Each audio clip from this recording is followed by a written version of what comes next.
The air is thick with failure. A major project has collapsed. A long-standing family structure is fracturing. A team is buckling under extreme, intolerable stress. In this moment of collective crisis, every group, every family, every company, every community performs the same ancient destructive ritual. They look for a target. They look for one solitary figure onto whom all collective anxiety, failure, and overwhelming moral guilt can be safely projected and expelled. And often that single isolated target is you. You feel the sudden intense isolation.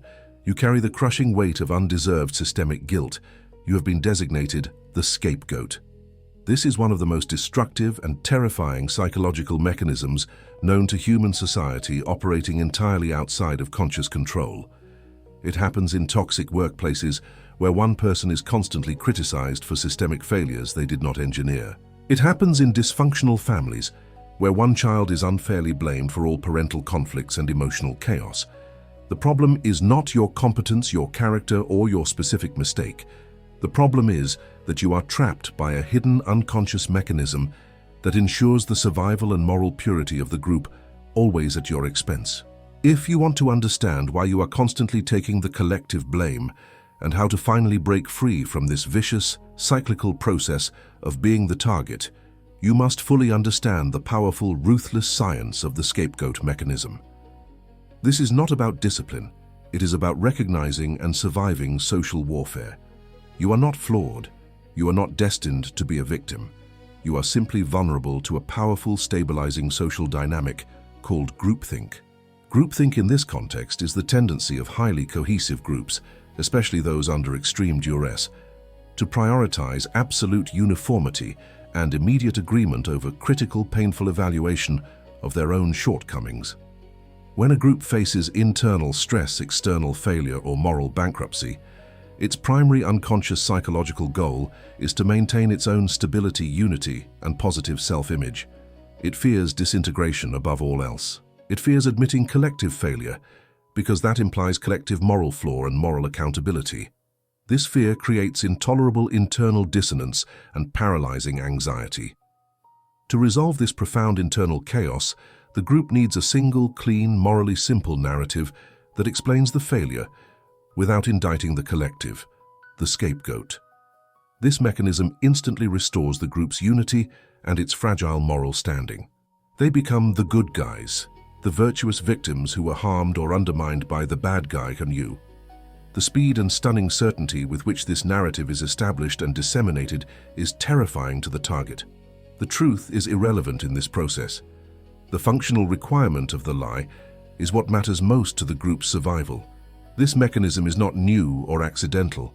The concept of the scapegoat, or the ritual of transferring collective sins and anxiety onto one figure, dates back to ancient religious practices. Psychologically, the most profound modern work on this comes from the philosopher and cultural critic René Girard, who studied mimetic desire and victimization. Girard argued that most human conflict and aggression arise not from genuine differences, but from people unconsciously wanting the same things, mimetic desire, which leads to intense escalating rivalry. When this escalating rivalry threatens to tear the entire group apart, the collective anxiety reaches a crisis point known as the mimetic crisis. To restore immediate social peace and prevent total self-destruction, the group must find a substitute victim, the designated scapegoat, whose ritualized sacrifice, expulsion, or systematic humiliation instantly unites the formerly warring factions. The group achieves unity and purification by bonding over the shared righteous condemnation of the target. This mechanism is a psychological lifeboat for the collective. It ruthlessly keeps them afloat by violently throwing one person overboard. This primal sacrifice is justified because the group believes they are acting in moral defense, not out of cruelty. Now let's look at the three primary layers of this mechanism in action. Understanding these layers is the key to psychological defense and survival. Layer 1. The designation and dehumanization, the search for the vulnerable and the different. The group rarely picks the strongest, most popular, or most central member. The scapegoat is often someone who is slightly different. The new hire, the sensitive intellectual, the one who asks inconvenient or critical questions, or the one with slightly unconventional behavior that makes them easier to isolate and easier to other. This difference makes the target less essential and more expendable in the social economy. The initial conflict is often trivial, a minor forgotten mistake, a misunderstood email, or a moment of genuine vulnerability, but the group uses this minor flaw as irrefutable proof that the person is inherently flawed, unstable, and therefore singularly responsible for the major underlying systemic crisis. The small error is strategically expanded into the universal original cause of everything wrong. The group's final narrative becomes, the project failed completely, and the company suffered because of the gross error committed by that person's unreliable, problematic nature, not because of our chaotic leadership or poor planning. This designation is followed by subtle dehumanization, where the target is referred to by their mistake, or by clinical labels making it easier for the group to inflict emotional cruelty without moral discomfort or personal remorse. They are reduced from a complex human being to a singular interchangeable symbol of the problem. This is a cognitive shortcut that allows empathy to be completely suspended. Layer 2. The projection and gaslighting, the transfer of guilt and the denial of reality. This is the core of the psychological damage inflicted. Projection is a massive unconscious defense mechanism, where the group denies its own undesirable traits, collective failures, and internal chaos, and aggressively attributes them entirely to the scapegoat. The manager who failed to lead the team projects their fundamental incompetence onto the designated target. The family members who refuse painful communication project their chronic chaos and lack of control onto the one member who bravely seeks external therapy. The scapegoat becomes a human waste bin for all the collective repressed guilt, anxiety, and fear. The target is suddenly blamed for the tension in the room, the delays in the schedule, the bad mood of the boss, and the company's financial instability. This projection is deeply satisfying to the group because it allows them to feel clean, virtuous, and morally superior in the aftermath of their failure. They achieve instant, profound collective purification at zero personal cost. This projection is often accompanied by gaslighting, where the target's perception of reality is systematically denied. You're too sensitive. That didn't happen. You're imagining the criticism and you need to calm down, further isolating them and eroding their sanity and self-trust. The scapegoat is not just blamed, they are fundamentally told that their perception of the blame is the problem itself. Layer 3. The uniformity, pressure, and isolation, the demand for silence and conformity. Once the scapegoat narrative is established, the group enforces strict groupthink to maintain the fiction. Anyone who attempts to defend the target or critically questions the accepted narrative automatically becomes a potential threat to the group's fragile unity and may themselves become the next target. This is the painful reason why people you thought were your close friends suddenly go silent, avoid you, or even actively participate in the condemnation. Their silence is not personal betrayal. It is a desperate act of social self-preservation. They participate in the condemnation because the social evolutionary pressure to conform and survive is exponentially greater than their loyalty to the truth or to you. The price of speaking up is social expulsion and potential targeting. The price of remaining silent is psychological complicity and moral decay. This is the moment where the scapegoat realizes their isolation is absolute and complete.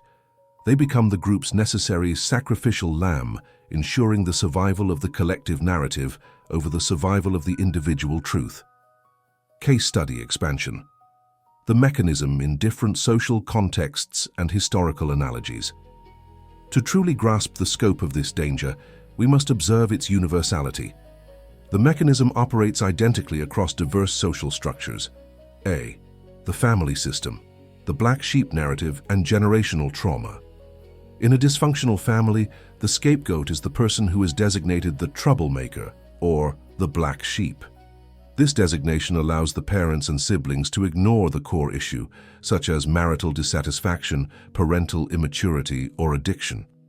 For example, if the parents constantly argue the family narrative is that the family is fine, but Billy is always causing drama and chaos with his choices or his mental health struggles, Billy's failures or struggles are used to justify the parents' inability to address their own relationship.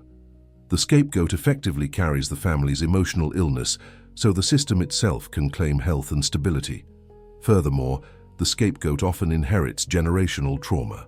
The anxiety and unresolved conflicts of the grandparents are passed down and deposited onto this one individual who is unconsciously expected to be the container for the entire family's historical distress. Their pain is not their own. It is an inheritance of unresolved suffering. B. The workplace environment, the illusion of competence. In a failing business unit, the scapegoat is the person chosen when the profit margins drop. The management knows the problem is structural, poor market analysis, inadequate resources, or flawed technology.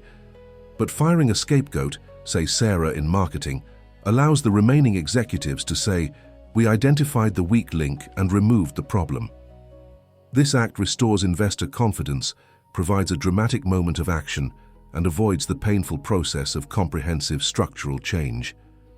The scapegoat's firing is an act of theater designed to protect the collective leadership and the company's self-image. This is a direct defense against the Dunning-Kruger effect applied socially. The incompetent leaders blame the competent individual who pointed out the systemic flaws. C. Political and social crisis, the threat to unity. On the grandest scale, the mechanism targets minorities, immigrants, or dissenting political groups. When a society faces economic collapse or widespread cultural anxiety, the easiest solution is to unify the populace against another.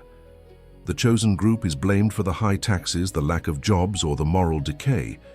This scapegoating instantly unites disparate political factions under a single cause of condemnation, thereby stabilizing the ruling power and avoiding the complex structural solutions that the crisis truly requires. Historically, this mechanism leads directly to witch hunts and purges. The accusation itself becomes proof of guilt because the accusation serves the social function of unity. This mechanism proves that the group's need for cohesion and stability always overrides its need for verifiable truth and fundamental justice. The long-term emotional and psychological costs. The emotional, professional, and spiritual cost of this cycle is devastating and leaves deep, invisible scars. It leads to severe clinical anxiety, chronic self-doubt, and the painful internalization of false collective guilt. The target begins to believe the terrifying lie that they are the problem. They internalize the group's narrative, and their true internal self-worth is systematically destroyed. This internalized identity leads to 3 chronic issues: chronic hypervigilance, a constant need to scan the environment for the next attack; toxic self-criticism, an inability to separate internal dialogue from the projected external blame; and relationship avoidance, a structural inability to trust social closeness because intimacy has been associated with betrayal and condemnation. The target becomes structurally unable to trust social environments in the future because their deepest experiences taught them that groups use closeness as leverage for expulsion. To break free, you do not need to fight the group. You cannot win against a unified social defense mechanism. You need a 2-step psychological strategy that targets the defense of the group and protects your own internal narrative from contamination. Step 1. The detachment protocol, refusing the projection and reclaiming sovereignty. The first essential step is deep psychological detachment and forensic analysis. You must internalize and accept the truth that the blame is not about your specific action. It is about the group's profound, desperate need for stability and clean morality. When criticized, practice the detachment protocol. Instead of arguing, defending yourself, or internalizing the attack, ask yourself clinically, what systemic or collective failure is this criticism actually trying to conceal? And what underlying anxiety or tension is this blame distracting the group from facing and processing? Is this critique a surgical observation or a blunt political tool? By viewing the criticism as objective information about the group, their fear, their failure, their disunity, rather than personal information about you, your character, your worth, you refuse to accept the emotional projection. You stop drinking the poison. You maintain your internal truth. I made a small error, but I am not the cause of this system's failure, and I refuse to carry their guilt. This strategic detachment is your impenetrable psychological shield against internalization and the corrosive effects of gaslighting. Step 2. The naming and framing strategy. Breaking groupthink and asserting diagnosis. You break the spell of the group not by fighting, but by precisely naming the mechanism, not by blaming individuals, but by diagnosing the system. When you see the blame being unfairly placed, you don't say "that's unfair, X is wrong," which invites confrontation and further targeting. You use clinical, neutral and detached language to frame the dynamic.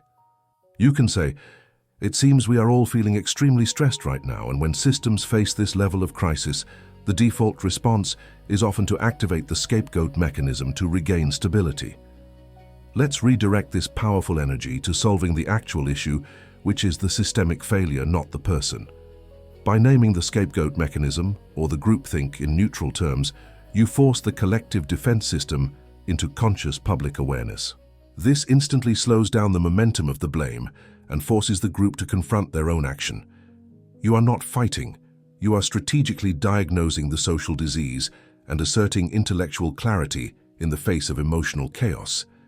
This strategy requires immense silent courage, but it is the only way to convert an unfair, character-destroying attack into a powerful lesson on social power.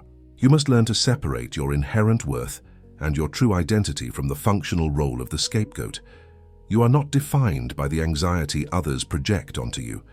Your freedom is found in refusing to participate in the ancient destructive ritual. Reclaim your internal sovereignty by refusing the guilt.